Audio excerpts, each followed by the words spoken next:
The woman was terrified to see her son walking toward her with a man who looked exactly like a wanted fugitive. Before she could react, the man grabbed her son by the neck and whispered a threat. He was kind enough to offer me a ride. This needs to happen. As her eyes darted around, she noticed blood seeping from the man's ear. To protect her son, she chose to go along with whatever the man demanded. On the way home, she remembered the news report about a murderer who had escaped prison. Even when a police car drove by, she didn't dare say a word. But when they got home as the man had asked, Frank didn't attack them. Instead, he collapsed into a chair exhausted. There was a strange calmness and softness in his eyes. He explained to the mother and son that he wasn't a violent man and wouldn't hurt them. He said he only needed a place to stay until nightfall, to protect them from being charged with harboring a fugitive.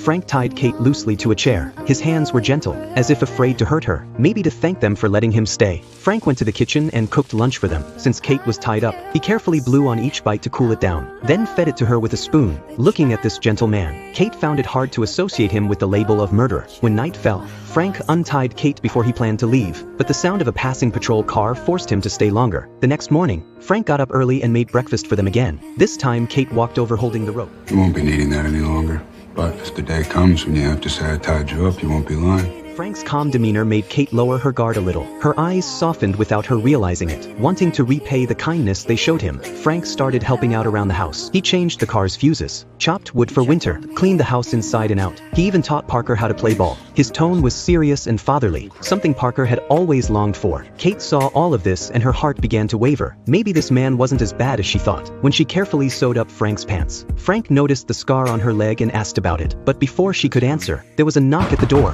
Frank instinctively pulled Kate down and shielded her. I trust you're not going to get nervous and say something. When Parker opened the door, it was a neighbor delivering peaches. The neighbor warned that there was an escaped killer nearby and told them to be extra careful. Parker came up with an excuse and sent her away. Frank knew in that moment he had earned Parker's trust. He praised him with a proud father's tone. Kate noticed it too. Something unspoken started to grow in her heart. To ease the tension after holding Kate down, Frank suggested making a peach pie with the fruit from the neighbor. As they baked together, every glance they exchanged, every small touch, made Kate's heart race. But she didn't pull away. In fact, she trembled slightly with excitement. Parker sensed his mother's emotions. He realized she might have feelings for this man too. Frank's hand slowly reached for her waist. Kate didn't resist. She gently leaned onto his shoulder, soaking in the quiet and the warmth. But Frank was supposed to leave that night. Kate came up with excuses to make him stay. Maybe tomorrow, once your stitches have had a little more time. Even Parker said that the dogs would sniff out his blood scent. You should stay.